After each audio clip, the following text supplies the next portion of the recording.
प्रिय मित्रों, नमस्कार। मैं ओपी शर्मा, ज्योतिषाचार्य, नई विद्या ज्योतिष परामर्श केंद्र में आपका हार्दिक स्वागत करता हूं। ज्योतिष ज्ञान के इस नई विद्या चैनल में हम एक नई श्रृंखला आरंभ कर रहे हैं। लग्न वाइज धन योग, वसीयत योग, विपरीत राजयोग और अन्य केंद्र त्रिकोण राजयोग।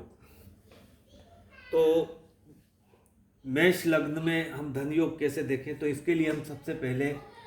जो इस लग्न का जो धन भाव है उसका स्वामी नोट कर लें, लाभ भाव के स्वामी को नोट कर लें,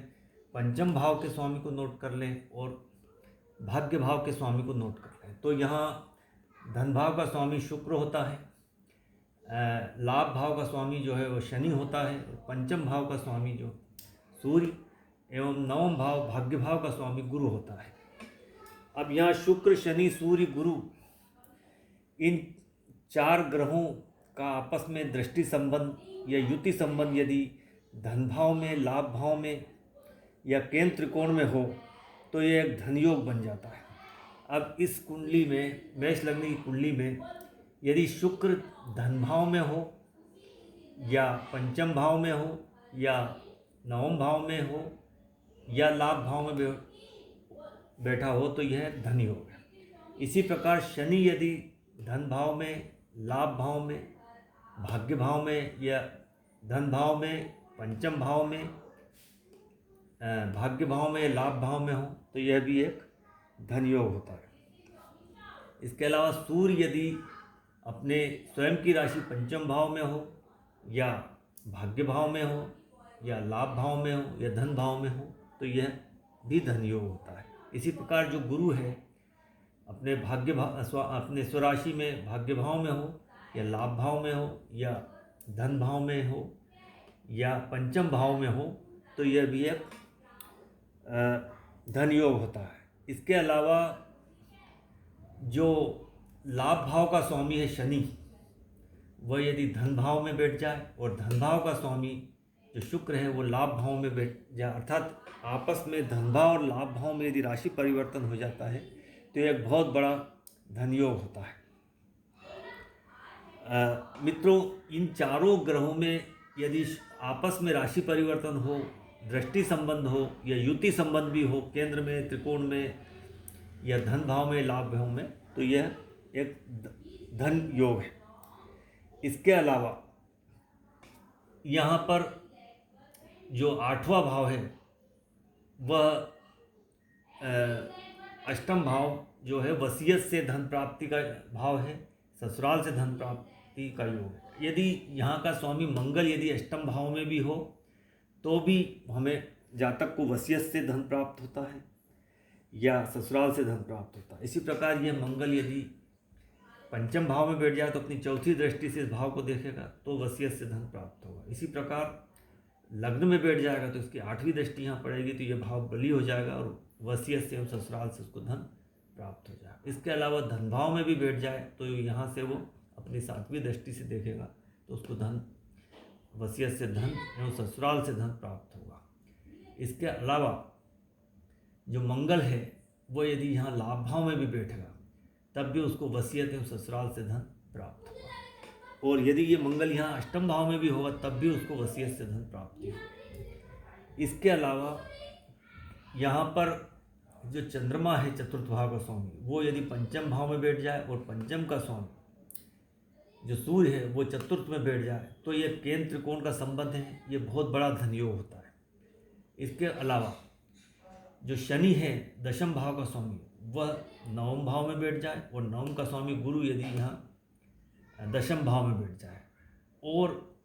इस गुरु का जो यहाँ नीच हो जाता है, उसका नीच भंग यदि हो जाता है तो ये धर्माधिपति कर्माधिपति योग है, धर्म कर्माधिपति योग, और ये बहुत बड़ा धन योग होता है। इसके अलावा मंगल यदि यहाँ लग्न में हो तो ये रुचक राजयोग बन जाता है। शुक्र यहाँ सप्तम भाव में हो तो ये मालव्य योग बनता है। रुचक या राजयोग में जातक को बहुत अच्छे उच्च पद प्राप्त होता है, साहस पराक्रम के द्वारा धन प्राप्त करता है, मान सम्मान प्रसिद्धि प्राप्त करता है, पुलिस आर्मी और उच्च पद प्रशासन में प्राप्त करता है। इसी प्रकार यदि मंगल यहाँ पर दशम भाव में बैठता है तो मंगल यहाँ उच्च का होकर रुचक के राजयोग बनाता है और उसे उच्च पद प्रतिष्ठा मान सम्मान के माध्यम से धन प्राप्त होता है। इसके अलावा शुक्र यदि यहाँ सातवें भाव में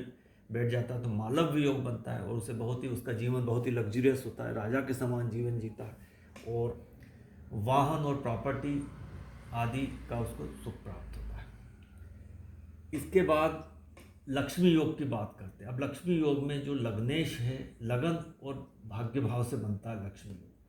यदि यहाँ मंगल अपने ही भाव में बैठा हुआ है और गुरु यहाँ अपने भाव में बैठा हो तो ये एक लक्ष्मी योग। इसके अतिरिक्त गुरु यहाँ पर लग्न में बैठ जाए और मंगल यहाँ बैठ जाए, अर्थात लगन और भाग्य भाव में राशि परिवर्तन हो जाए तो यह भी एक लक्ष्मी योग है। साथ में ही मंगल और गुरु की कहीं पर किसी भी जगह केंद्र में या त्रिकोण में या धन भाव लाभ भाव में युति हो जाए या केंद्र त्रिकोण में बैठकर दृष्टि संबंध हो जाए तो वह भी एक लक्ष्मी योग बनता है। अब ये जो त्रिकोण है ये लक्ष्मी भाव कहलाते हैं और ये केंद्र के 4 योग हैं, 4 भाव है, वह विष्णु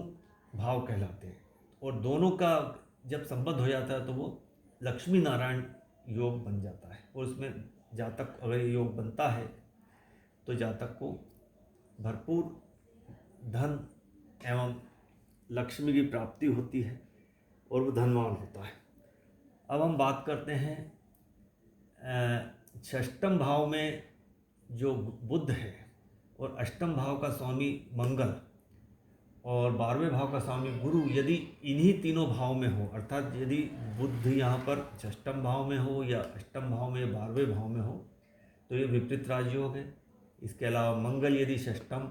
अष्टम या 12वें भाव में हो तो यह भी विपरीत राजयोग है और गुरु यदि या 12वें भाव में हो या अष्टम भाव में हो या षष्ठम भाव में हो तो ये विपरीत राजयोग है और विपरीत राजयोग में जातक को प्रसिद्धि प्राप्ति होती है और धन मान सम्मान प्राप्त होता है। तो इस प्रकार मित्रों मेष लग्न के संबंधित जो धन योग, वसीयत से धन प्राप्ति योग, ससुराल से धन प्राप्ति योग और केंद्र त्रिकोण संबंध धर्मा कर्माधिपति योग और रुचक राजयोग मतलब पंच महापुरुष या राजयोग जो बनते हैं केंद्र में उसके बताया गया एवं लक्ष्मी योग जो है उसके बारे में बताया गया एवं मेष लग्न के विपरीत राजयोग कैसे बनते हैं उसके बारे में आपको संक्षिप्त सी जानकारी दी गई। मित्रों आपको यदि वीडियो इन्फॉर्मेटिव लगता है तो वीडियो को लाइक कीजिए, शेयर कीजिए, चैनल को सब्सक्राइब कीजिए और वीडियो मित्रों आपने पूरा देखा, मैं इसके लिए आपको बहुत बहुत धन्यवाद देता हूँ। नमस्कार।